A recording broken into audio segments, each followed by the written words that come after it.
ॐ लक्ष्मीनाथसमारम्भां नाथयामुनमध्यमाम् अस्मदाचार्यपर्यन्तां वन्दे गुरुपरम्पराम्। श्रीशैलेशदयापात्रं धीभक्त्यादिगुणार्णवं यतीन्द्रप्रवणं वन्दे रम्यजामातरं मुनिम्। श्रीमद्धनञ्जयकुलवारिधिपूर्णचन्द्रं श्रीजीयरार्यषटकोपपदाब्जभृङ्गं श्रीनारायणार्यगुरुवर्यतनूजरत्नं गोविन्ददेशिकमहं शरणं प्रपद्ये। नारायणार्ययतिशेखरपादभक्तं गोपालदेशिकभराप्तसमस्तबोधं श्रीजानकीशचरणार्पितमानसाब्जं नारायणार्ययति वैयमहं प्रपद्ये।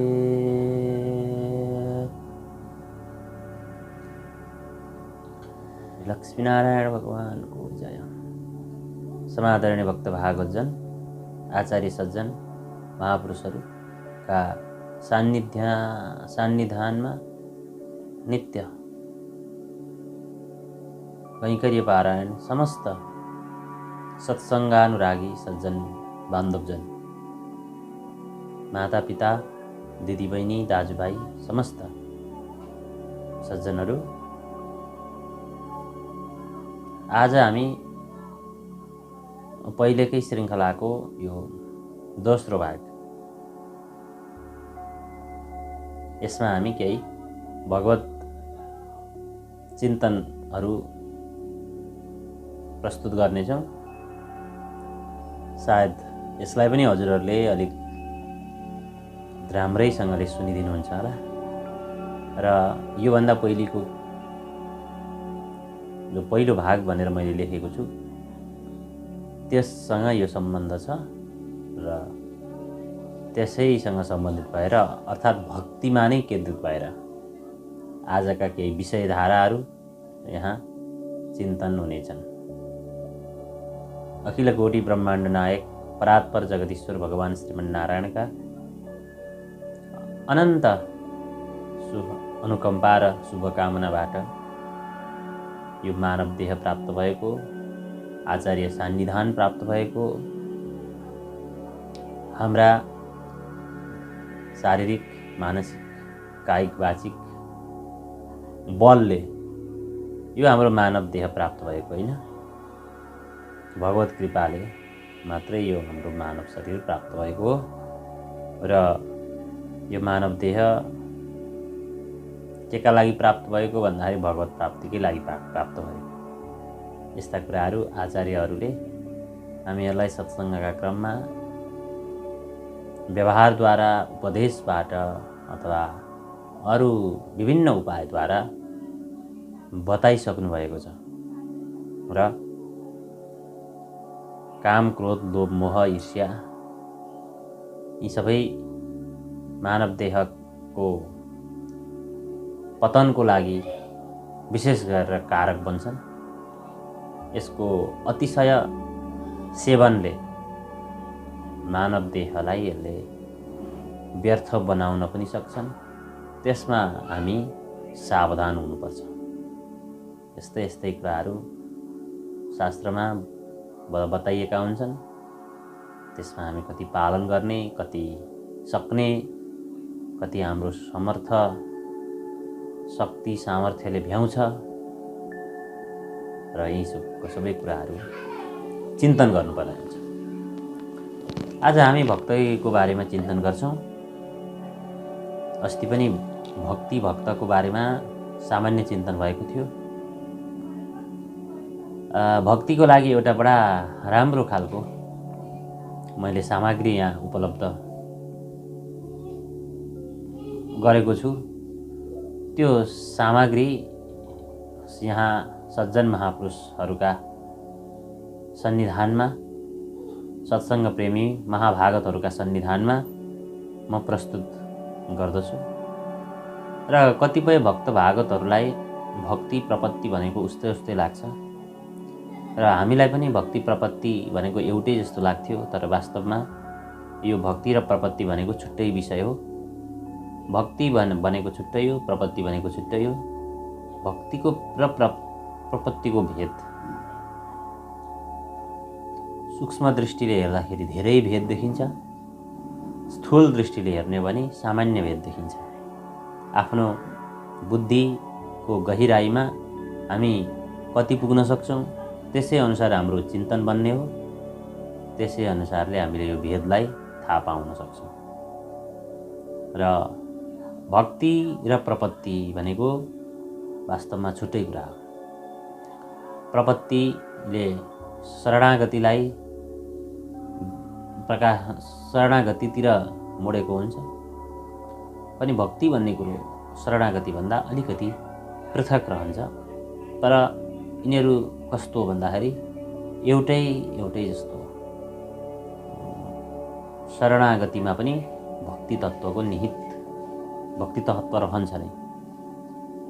शरणागत बन्नलाई पनि भक्ति चाहिन्छ। भक्ति बिना प्रपत्ति बन्दैन। त्यसो भएर तर प्रपत्ति नै भक्ति चाहिँ होइन, यसरी हामी बुझौँ।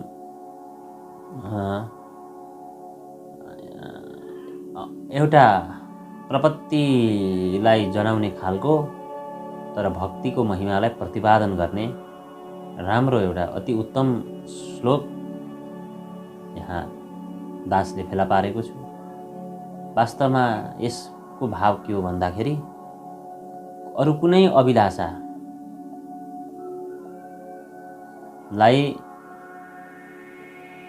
नअपनाइकन, होइन, अरू कुनै अभिलाषादेखि रहित भएर, अभिलाषा शून्य भएर, होइन, ज्ञान कर्म आदिले पनि, होइन, अनावृत्त भएर, ज्ञान कर्म पनि त्यहाँ हुनु भएन। ज्ञान कर्मबाट अनावृत्त हुनु पर्यो। अनावृत्त अनि कृष्णको प्रीतिका प्रति अनुकूल हुनु पर्यो। कृष्णप्रति अनुकूल, कृष्णको प्रीतिका प्रति अनुकूल भयो भने त्यतिखेर उत्तम भक्ति प्राप्त हुन्छ भन्ने कुरो यहाँ बताइएको छ। अन्याभिलाषिता शून्यं ज्ञानकर्माद्यनावृतम् आनुकूल्येन कृष्णानुशीलत्वं भक्तिरुत्तमा। आनुकूल्येन कृष्णानुशीलत्वं भक्तिरुत्तमा। आनुकूल्येन कृष्णानुशीलत्वं भक्तिरुत्तमा भनेको अनुकूलता, कृष्णका प्रति अनुराग। कस्तो अनुराग कृष्णका प्रति भन्दाखेरि अन्याभिलाषिता शून्य भएको अनुराग। अनुरागमा विशेषण के दिएको छ भन्दाखेरि अन्य विलासिता शून्य। अरू सांसारिक मानव देहसँग सम्बन्धित, सांसारिक भोग वासनासँग सम्बन्धित, सांसारिक विषय वृद्धिसँग सम्बन्धित, सांसारिक ऐश्वर्य धन सम्पत्तिसँग सम्बन्धित जति पनि अभिलाषाहरू छन् त्यस्ता अभिलाषादेखि रहित हुनु। ज्ञान कर्माद्यनावृतम, ज्ञान कर्मबाट अनावृत हुनु।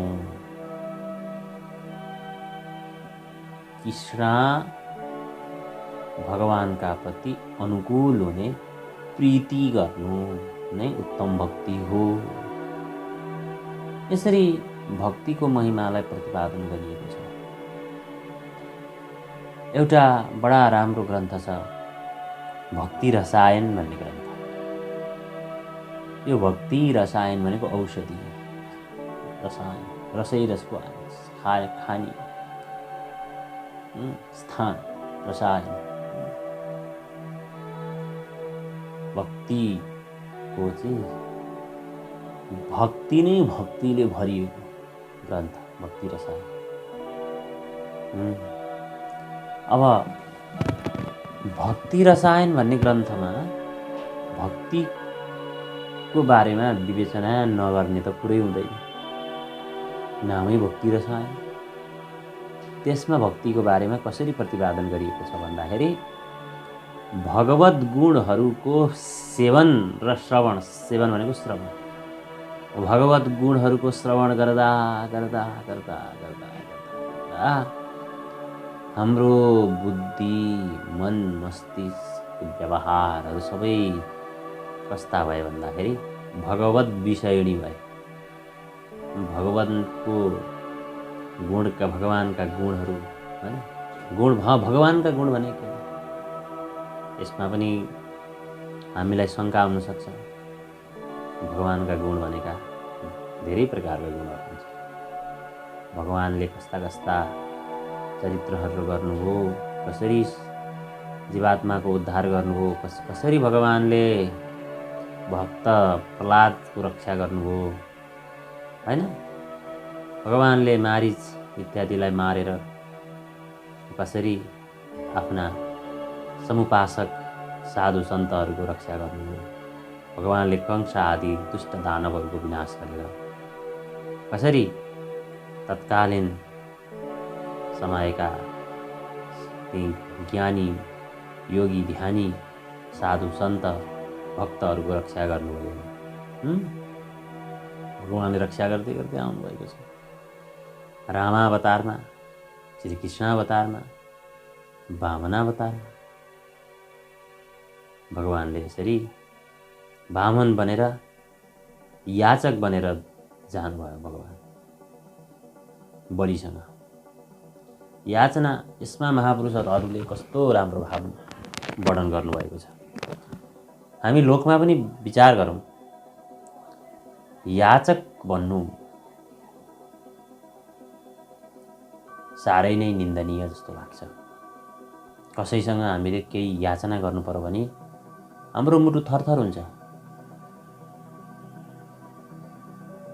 याचना गर्नु भनेको आफूलाई निकृष्ट पार्नु, सानो पार्नु, याचक पार्नु। परन्तु भगवानले उद्धारका निम्ति, आफ्ना भक्तहरूको रक्षाका लागि, सारा देवताहरूको रक्षाका लागि के गर्नुभयो? बलिसँग याचक बनेर जानुभयो भगवान। त्यसरी भगवानले भक्तको उद्धार हुन्छ भने भगवानले जस्तो सुकै जुनसुकै स्वरूपमा पनि गएर कार्य गर्नुहुन्छ। यस्तै हुन् भगवानका गुण भनेका। भगवत गुण भन्ने कुरोमा म यहाँसम्म पुगेको हुँ। भगवत गुणको चिन्तन गर्दा गर्दै गर्दा गर्दै हाम्रो व्यवहार, बुद्धि कस्तो हुन्छ? बुद्धि पनि भगवत विषयणी बुद्धि बन्छ। यो मैले भनेको होइन, भक्ति रसायन भन्ने ग्रन्थकारले अनुभव गर्नुभएको कुरो हो। त्यसरी भगवत विषयणी यो बुद्धि धारावाहिक चलिरहन्छ। एकछिन एक समयमा भगवत विषयणी बुद्धि बन्ने होइन। निरन्तर हामीले भगवानका गुणहरूको श्रवण सेवन गर्दा गर्दा गर्दा गर्दा हामीले यति भगवानका गुणहरू पियौँ। त्यसबाट हाम्रो बुद्धि भगवत विषयणी बन्यो। भगवत विषयणी बुद्धि भयो हाम्रो। भगवत विषयणी भएको बुद्धिबाट धारा प्रवाह रूपमा हाम्रा व्यवहारहरू बने। सारा व्यवहार भगवत विषयक बने। सर्वम खल्विदम ब्रह्म त्यसरी बताइएको छ नि। सर्वम खल्विदम नेह नास्ति किञ्चन। सबै त संसार ब्रह्ममय छ। सर्वम ब्रह्ममयम जगत। त्यसैले सबै हरिमय जगत छ। कुरो एउटै हो। त्यसरी भगवानको गुणानुवाद श्रवण गर्दा बुद्धि पनि भगवत विषयणी भयो। भगवत विषयणी बुद्धिबाट धारा प्रवाह हाम्रो वृत्ति बन्यो। वृत्ति भनेको व्यवहार भयो। त्यो अवस्था भनेको हाम्रो यो सांसारिक अवस्थाभन्दा माथिको अवस्था हो। हजुरहरू सबैले भागवत कथा सुन्नुभएको छ। सायद भागवत कथा नसुन्ने भक्तै हुन सक्दैन। हो, कति राम्रो, कति छिटो सुरुमै कस्तो बताइएको छ भागवतमा भन्दाखेरि व्यासजी महाराज हे पुत्र भन्दै सुखदेवका पछि कुद्नुहुन्छ। सुखदेवजीका पछि कुद्दाखेरि अलिक पर तलाउमा केही स्त्रीहरू स्नान गरिरहेका हुन्छन्। जसै त्यही सुखदेवजी त्यो तलाउको किनारबाट अगाडि लाग्नुभयो, त्यहाँ तलाउमा स्नान गर्ने ती स्त्रीहरूले वस्त्र धारण गरे। परन्तु जब व्यासजी हे पुत्र गर्दै त्यो तलाउको छेउछाउमा पुग्न लाग्नुभयो, तलाउमा स्नान गर्ने स्त्रीहरू झटपट्ट वस्त्र धारण गर्न लागे। त्यो समयमा व्यासजीलाई पनि आश्चर्य भयो। हे स्त्रीहरू, अहिलेको तरुण अवस्थामा गएको मेरो छोरो हिँड्दाखेरि तिमीहरूले वस्त्र धारण गरेनौ भने म अहिले वृद्धावस्थामा पुगेको वृद्धलाई देखेर तिमीहरूले किन वस्त्र धारण गरेको भनेर प्रश्न गर्नुभयो। परन्तु यसको तात्पर्य यही हो, सुखदेवजीको दृष्टिमा सबै भगवत विषयहरू थिए। उहाँले भगवानभन्दा बाह्य अरू केही पृथक देख्नुहुन्न थियो। भेद बुद्धि उहाँमा थिएन। परन्तु व्यासजीमा भेद बुद्धि थियो, भेद भावना थियो। यिनीहरू स्त्री हुन्, तरुणी हुन् भन्ने भावना थियो। परन्तु सुखदेवजीको मनमा यिनीहरू जीवात्मा हुन्, भगवानका अंश हुन्, त्यहाँभित्र पनि भगवान नै हुनुहुन्छ। यस्तो प्रकारको सुखदेवजीको चिन्तन थियो।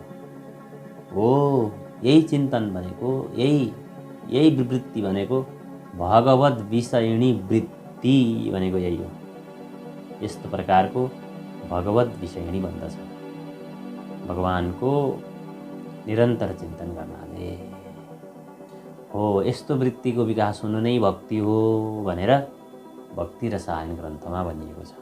हेर्नुहोस्, भक्तिको बारेमा धेरै प्रकारका कुराहरू हामीले सुन्दै विचार गर्दै आएका छौँ। अस्ति पनि केही विषयहरू बताइएको थियो। अहिले पनि मैले यी दुईटा विषयहरू बताएँ। अब हामी एकछिन यी तीनैवटा विषयलाई एकै ठाउँ राखेर विचार विमर्श गरौँ। यी विषयहरूको तात्पर्य के हो भन्दाखेरि यिनीहरूको तात्पर्य सारांश एउटै हो। यिनीहरूले प्रतिपादन गरेको विषयबाट हामीले के बुझ्ने? यिनीहरूको सारांश के हो भन्दाखेरि संसारसँग अतिरिक्त प्रीति नगरिकन सारा मन बुद्धि कर्मले भगवानमा अविच्छिन्न प्रीति गर्नु नै भक्ति हो। संसारमा अतिरिक्त विषय वासनाका लागि अनुराग गर्नु हुँदैन। अतिरिक्त भनेको अनावश्यक। हेर्नु, हामी पनि संसारी हौँ। हाम्रो शरीर संसारबाटै उत्पन्न भएको हो। हामी पनि मानव देहधारी हौँ, हाम्रा पनि आवश्यकताहरू हुन्छन्, हामीमा पनि इन्द्रियहरू छन्, हाम्रो पनि मन छ, काम क्रोध हामीमा पनि छन्, सबैले गर्छौँ। तर बुझ्नुपर्ने कुरा हामीले के रहेछ भन्ने कुरो चिन्तनको विषय हो यो, कि अनावश्यक अतिरिक्त प्रेम संसारमा गर्नु व्यर्थ छ। अनावश्यक भनेको के हो भन्दाखेरि अति भन्ने कुरो आउँछ। आफूले जति आवश्यक पर्छ, आवश्यकताभन्दा बाहिर गयो भने अति हुन्छ। त्यो अति प्रेम संसारमा गर्नु हुँदैन। भगवानमा प्रेम गर्नुपर्छ, भगवानमा निरन्तर ध्यान गर्नुपर्छ, भगवत बन्धुजनहरूमा भगवत बन्धुजनको समुदायमा गएर बस्नुपर्छ, उहाँहरूसँग सत्सङ्ग गर्नुपर्छ। सत्सङ्ग भनेको भगवत विषयक नै हुनुपर्छ। यसरी हामीले भगवानका नजिक हुने चाहना गर्नुपर्दछ। भगवत प्रीति त्यहीँबाट उत्पन्न हुन्छ। यसरी भगवानका बारेमा बताइएको छ। सज्जनवृन्द, हामीले सत्सङ्ग निरन्तर गरिरहेका छौँ। सत्सङ्गमा पाइने विषय भनेका यिनै हुन्। सत्सङ्गमा अरू कुनै नयाँ विषयहरू पाइँदैनन्। आचार्यहरूले चिन्तन मनन गर्नुभएका, आचार्यहरूले जीवनमा तार्नुभएका यिनै सामग्रीहरू हामीहरूले सुन्ने हो, बुझ्ने हो, अनुकरण गर्ने हो र त्यसबाट केही नयाँ पाठ सिकेर अघि बढ्ने हो। हामीले गर्ने भनेको यही नै हो। यस्तो भक्तिको बारेमा भगवत भाष्यकारले बताउनु भइरहेछ। सबैभन्दा दासलाई राम्रो चाहिँ भगवत भाष्यकार रामानुज स्वामीजीको कुरो लाग्छ। तैलधारावत् अविच्छिन्न हुनु पर्यो। अविच्छिन्न स्मृति सन्तानहरू भक्ति हो, हैन? कसको स्मृति सन्तानहरू भन्ने पर्ने भगवत स्मरण नै भक्ति हो। तेलको धारा माथिबाट तल झर्दा जसरी नटुटिकन झर्छ, त्यसरी नै अविच्छिन्न भनेको एक आपसमा विच्छेद नभएको त्यस्तो मन चाहिँ भगवानमा त्यसरी लाग्नु अथवा हृदय भगवानमा त्यसरी लाग्नु भक्ति हो। आचार्यहरूले यस्ता उपदेश हामीलाई शास्त्रहरूमा विभिन्न आफ्ना ग्रन्थहरूमा बताउनु भएको छ। अब हेरौँ, यसरी हाम्रो यो हृदय भगवानमा लागो, भगवानमा हाम्रो हृदय यसरी बसो। हृदय जीवात्माको यस्तो प्रकारको भयो कि तैलधारावत् अविच्छिन्न स्मृति सन्तान रूप भयो। यसरी जीवात्माले भगवानलाई स्मरण गर्न थाल्यो। अघि भन्यो कृष्णको प्रति अनुराग हुनु, अविच्छिन्न अनुराग हुनु। अनुराग भनेको प्रेम। हाम्रो हृदय भगवानको प्रेममा समर्पित भयो। यस्तो भगवानको प्रेममा समर्पित हुँदै हुँदै हुँदै हाम्रो हृदय लागिसकेपछि हामीले बुझ्नुपर्छ त्यहाँ भगवानको बास हुन्छ। जहाँ प्रेम हुन्छ, भक्तहरूले जब भगवानलाई प्रेमपूर्वक पुकार गर्नुभयो भने भगवान आएर त्यस हृदयमा निवास गर्नुहुन्छ। किन भन्दाखेरि हाम्रा शास्त्रहरूमा, ज्ञानी महापुरुषहरूका जीवन चरित्रमा हामीले श्रवण गर्दै आएका छौँ, सुन्दै आएका छौँ। नारदजीले त्यसरी भगवानको दर्शन गर्नुभएको थियो। त्यसरी उहाँले भगवान दर्शन गर्दा गर्दै एक क्षणको लागि नारदका हृदयमा आएर भगवान विराजमान हुनुभएको थियो। मतलब के हो भन्दाखेरि भगवानमा त्यसरी निरन्तर यो प्रेमपूर्वक मन लगाइयो भने भगवान आएर हृदयमा निवास गर्नुहुन्छ।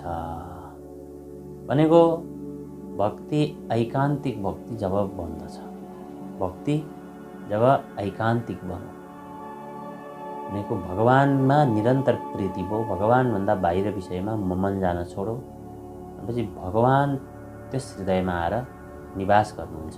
भगवान हृदयमा आएर निवास गरिसकेपछि अब भक्तको हृदय भगवानको निवास स्थान बन्छ।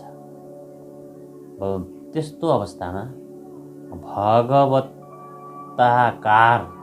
भक्तको हृदय बन्दछ र भगवत स्वरूपले भक्तको हृदय प्रकाशित हुन्छ भनेपछि ज्ञानी महापुरुषहरू भनेको हामीले हिँड्ने डुल्ने बोल्ने हैन मनुष्य देहले युक्त भएका भगवत शरीरधारी नै हुनुहुन्छ। भगवान् उहाँहरूका हृदयमा आएर बस्नुभएको छ। उहाँहरूलाई उहाँको हृदयले भगवानले उहाँको हृदयलाई चलाउनुहुन्छ। भगवानले उहाँहरू मार्फत जीवात्माको उद्धार गर्नुहुन्छ। त्यस्तो भगवान भक्तको हृदयमा आएर आफ्ना कार्यहरू सम्पन्न गर्नुहुन्छ, जीवात्माको उद्धार गर्नुहुन्छ। स्वयं भगवान आचार्यको स्वरूपले उपस्थित भएर जीवात्माको उद्धार गर्नुहुन्छ। भगवानले भन्नु पनि भएको छ, वैष्णवो मम देहस्तु तस्मात् पूज्यो महामुने अन्ययत्नं परित्यज्य वैष्णवं भज सुव्रत। वैष्णवो मम देहस्तु, मम देह मेरो देह भनेको वैष्णवको देह हो। वैष्णव भनेको भगवानका भक्त आचार्य सन्त महापुरुष। त्यसो भएर के गर्नु? वैष्णवको भजन गर्नु। तस्मात् पूज्यो महामुने आचार्यको सेवा आराधना गर्नु, गुरुको सेवा आराधना गर्नु, त्यस्तो बताउनु भयो। अनि अर्को के भन्दै हुनुहुन्छ भन्दाखेरि अन्य यत्नं परित्यज्य अरू सबै सांसारिक उपायहरू तत्क्षण त्यागेर वैष्णवान भज सुव्रत वैष्णवहरूको भजन गर्नु भनेको वैष्णवहरूका शरणमा जानु, सेवा गर्नु। भजन भनेको सेवा, भज सेवायम हैन, वैष्णवम भज सुव्रत। यसरी भगवानले आज्ञा गर्नुभएको छ। यो भगवत वचन हो। यसरी आचार्य र भगवानका सम्बन्धमा सूक्ष्म रूपले विचार विमर्श गर्ने हो भने हामीले के पत्ता लगाउन सक्छौँ भने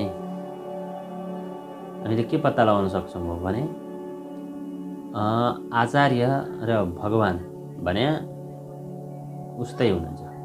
भनेको आचार्य स्वरूपमा भगवान आएर विराजमान हुनुभएको छ।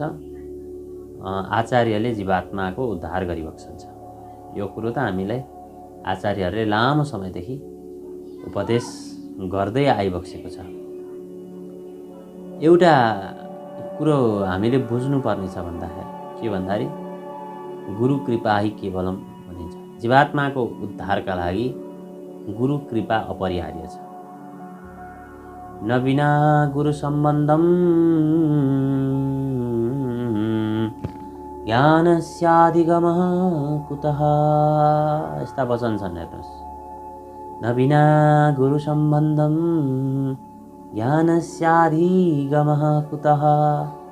बिना गुरु सम्बन्ध ज्ञानको अधिगम भनेको प्राप्ति कुतः, कहाँबाट हुन्छ भनेको गुरु सम्बन्धबाटै ज्ञानको प्राप्ति हुन्छ।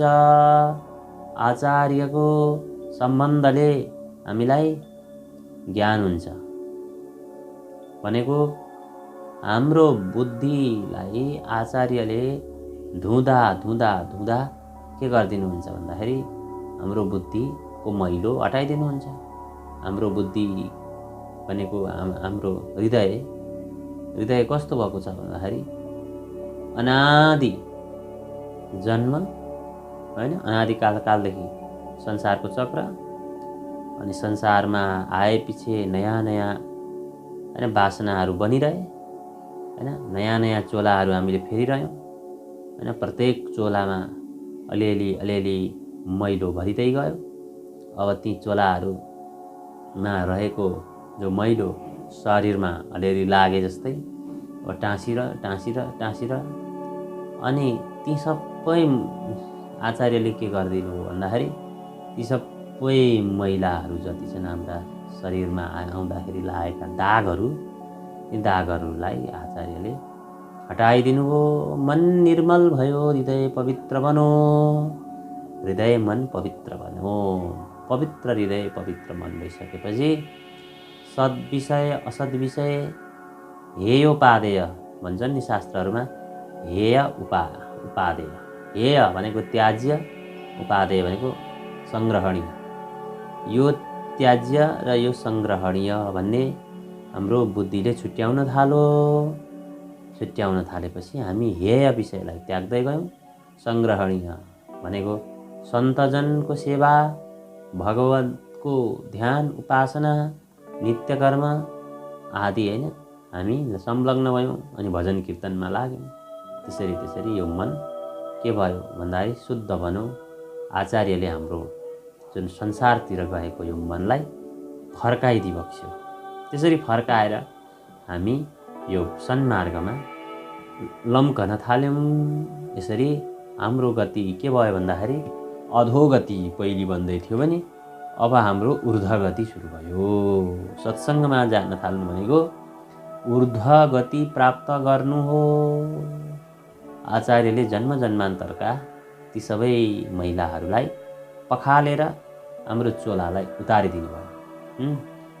अनि हाम्रो चोला सफा निर्मल भएपछि यस्तो सन्मार्गमा हाम्रो मन बुद्धि लाग्न थाल्यो। यसरी हामी यो भवसागरको चक्रमै छौँ। परन्तु भवसागरको चक्रमा बसेर पनि के सफलता प्राप्त भएको छ भन्दाखेरि हामीले हेयोपादेयता यो दुई कुरालाई छुट्याउन सक्यौँ। हेय कुन हो, उपादेय कुन। दुईटा कुरालाई छुट्याएपछि हामी भक्त भएर भगवानको भजन कीर्तन गर्न थाल्यौँ। यसरी जीवात्मा भगवानको भक्त बन्दछ। र भक्त बन्नको लागि भक्ति चाहिन्छ। र यही भक्ति भनेको के हो, भक्तिको स्वरूप के हो विषयमा निरन्तर चर्चा गर्ने क्रममा आज मैले अलिकति यो भक्तिको बारेमा थोरै आफूले लागेका भेटाएका केही विषयहरू यहाँ प्रस्तुत गरेँ। यो विषयहरू साँच्चै नै हजुरहरूलाई उपादेय छ, राम्रा छन् यी विषयहरू र यी विषयहरू सुनिदिनुहोला। सुनेर हजुरहरूलाई के कस्तो लाग्छ मलाई बताइदिनु होला र हामी निरन्तर सत्सङ्गमा लाग्नेछौँ। अलिअलि जानेका, आफूले बुझेका आचार्य कृपाबाट दुई चार कुराहरू, सुनेका कुराहरू मैले यहाँ हजुरहरूका समक्ष प्रस्तुत गरिदिनेछु। र आजलाई जो समय पनि सकिसकेको छ र यो मेरो प्रवचनलाई सुनिदिनु होला र सकिन्छ भने राम्रो लागेमा सब्सक्राइब, लाइक पनि गरिदिनु होला। जय श्रीमन्नारायण।